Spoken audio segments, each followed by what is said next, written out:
Bangladesh coast guard সূচনা লগ্ন থেকেই দেশের সুবিশাল সমুদ্র উপকূলীয় এবং নদী তীরবর্তী অঞ্চলের নিরাপত্তায় গুরুত্বপূর্ণ অবদান রেখে চলেছে।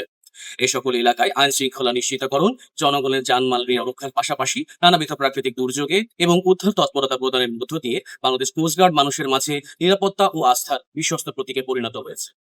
এরই ধারাবাহিকতায় আজ ৩০ জুন ২০২৬ মঙ্গলবার রাত ৩টায় চট্টগ্রামের পতেঙ্গা থানাধীন কর্ণফুলী নদীর ১৮ নং ঘাট সংলগ্ন এলাকায় এমভি বে হারবার ২ নামক একটি লাইটার জাহাজ ঢাকা গমনকালে চলমান অন্য আরেকটি লাইটার জাহাজ এমভি সামুদা ৬ এর সাথে মুখোমুখি সংঘর্ষের ফলে জাহাজটি মারাত্মক ক্ষতিগ্রস্ত হয় এবং জাহাজের হাল ফেটে পানি প্রবেশের ফলে একপাশে হেলে পড়ে।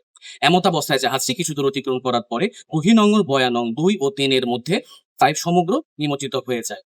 দুর্ঘটনার সংবাদ প্রাপ্তির সাথে সাথে নিখোঁজ ব্যক্তিদের সন্ধানে কোস্টগার্ড পূর্বজন অধীনস্থ ডিসিজি আউটপোস্ট পতেঙ্গা কর্তৃক অনুসন্ধান ও উদ্ধার অভিযান পরিচালনা করা হয়। এ সময় উদ্ধার অভিযান পরিচালনা করে ডুবে যাওয়া জাহাজে অবস্থানরত ১২ জন ক্রু এর মধ্যে ৮ জনকে তৎক্ষণাৎ কোস্টগার্ডের উদ্ধারকারী দল জীবিত উদ্ধার করতে সক্ষম হয়। এছাড়াও অপর ৪ জন নিখোঁজ ক্রু প্রবল স্রোতের টানে পার্কলি চরের দিকে ভেসে যায় এবং নিরাপদে তীরে উঠতে সক্ষম হয়। উদ্ধারকৃত ক্রুদের প্রাথমিক চিকিৎসা ও অন্যান্য সহায়তা প্রদান এবং সংশ্লিষ্ট জাহাজ কর্তৃপক্ষের নিকট হস্তান্তরের কার্যক্রম প্রক্রিয়াধীন রয়েছে।